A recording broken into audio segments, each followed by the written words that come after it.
When Henry Ferris inherited Blackwood Estate, he didn't think much of it. The house was an old family property, long abandoned, perched on a windswept hill. Its grandeur had faded, with ivy curling up the crumbling walls and windows clouded with grime. Yet it was his now, and Henry had plans: sell it, maybe restore it. Anything to get rid of the burden his estranged uncle had dumped on him. But there was one odd thing about the house. A door, solid iron, riveted and sealed into the stonework of the west wing. No key was left for it, and no one in town could tell him why it was there. Every night, faint creaks and groans would echo from behind it, like wood shifting under invisible pressure.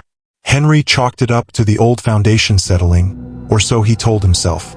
The longer he stayed, the more the noises grew, branching out, deepening into something almost alive. It gnawed at him. By the second week, he was dreaming about the door. Blackened bark splintering through its surface, cold vines slithering across his bedroom floor. Each morning, he woke drenched in unease, the sounds sharper, closer. Finally, Henry couldn't take it anymore. Armed with a crowbar and a borrowed sledgehammer, he stood before the door, its iron surface strangely warm to the touch. With every swing, he felt the resistance of something more than metal, an unnatural force pressing back, trying to hold him out. But Henry persisted, his breath coming fast, his pulse drumming in his ears. When the lock gave way, the door groaned open, releasing a burst of damp, green-smelling air that carried an uncanny stillness. Henry froze. The room was no room at all. It was a forest. Ancient trees stretched upward, their tops vanishing into shadow. Their trunks were impossibly wide, the bark slick and glistening, as though sweating sap. Roots coiled through the floor, splitting the old wood, and the walls were obscured by layers of moss and lichen. Patches of mushrooms glowed faintly in corners, casting eerie, shifting light. But it was the movement that held him in place. Flickers of shapes in the distance weaving between the trees. He squinted, straining to see. A branch swayed where no wind touched it. A low sound, half breath, half whisper, rose and fell, impossible to place. He stepped forward, and the ground squelched beneath his boots, soft with soil. The forest felt endless, stretching far beyond the dimensions of the house. As he moved deeper, the shadows seemed to grow thicker, the faint rustlings louder, closer. Then, a voice. It was barely more than a murmur, but it stopped him cold. A faint, melodic hum, threading through the trees. It didn't sound human. Not quite. Henry's instincts screamed at him to leave, but his legs wouldn't obey. He turned in slow circles, trying to locate the sound, his chest tightening with every second. Something darted in his peripheral vision, a blur of pale skin. Or was it bark? He couldn't be sure. Hello? His own voice sounded weak, trembling. The whispering stopped. For a long moment, there was only silence. Then, the faintest sound of laughter. Not warm, but cold, sharp, like a rusted blade scraping against glass. The forest shuddered. Henry stumbled backward, heart pounding, and scrambled toward the door.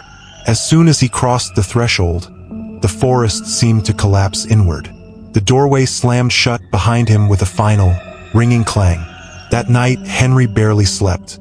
His dreams were filled with twisting roots and eyes peering at him from the dark. When morning came, he almost convinced himself it had been a nightmare, until he walked down the hall.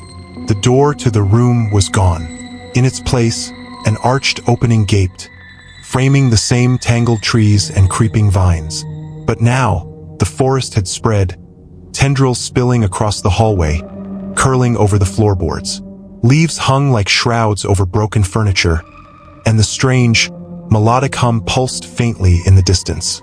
Panicked, Henry grabbed his car keys, but as he tried to leave, the house seemed to shift. The walls groaned and narrowed, steering him back toward the west wing. It was as though the house itself was conspiring against him. By nightfall, the forest had consumed another room. The creeping moss claimed the dining table, and a gnarled tree trunk burst through the window. Shadows flitted just beyond his sight, and the faint laughter followed him no matter where he hid. On the third night, Henry tried to burn it. He soaked the expanding forest in gasoline and struck a match. Flames licked hungrily at the vines, but the fire didn't spread. It died instantly, as if smothered by invisible hands. In its place, the forest grew faster. Vines lashed out from the walls, grasping at his legs. He fled, locking himself in the study. The laughter swelled. By dawn, the house was unrecognizable. Forest had overtaken nearly every inch of it, swallowing furniture and walls alike. Henry sat on the floor, clutching his head, listening to the whispers that now spoke his name. The shadows were no longer distant. They crowded around him, leaning close, the air thick with their presence. A hand, no, a branch or perhaps something in between, brushed his shoulder. He didn't flinch anymore. He was too tired to fight. The last thing Henry saw before the forest consumed him completely was a pale face, almost human, with hollow eyes that seemed to stretch forever.